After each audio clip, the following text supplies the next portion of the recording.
Welcome to McPlum, simple solutions served daily.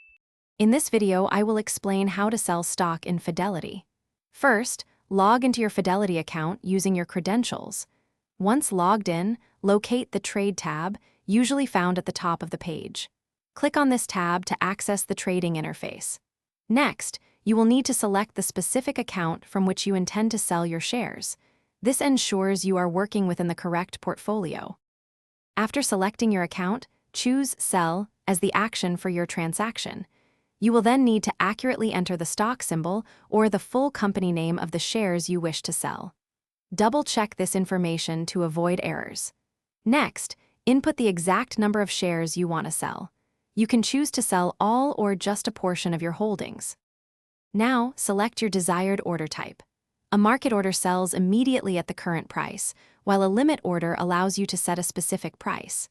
Carefully review all the trade details on the confirmation screen, including the stock, quantity, and order type. Ensure everything is correct before moving forward. Finally, confirm your order to execute the sale of your stock. After confirming your sale, monitor the order status to ensure it executes successfully.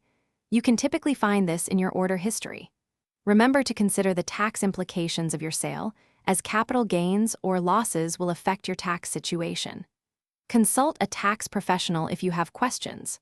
Also, for other great deals and the link to those amazing darn tough socks with a lifetime warranty, be sure to check the description below this video. Thanks for watching. Stay juicy and subscribe.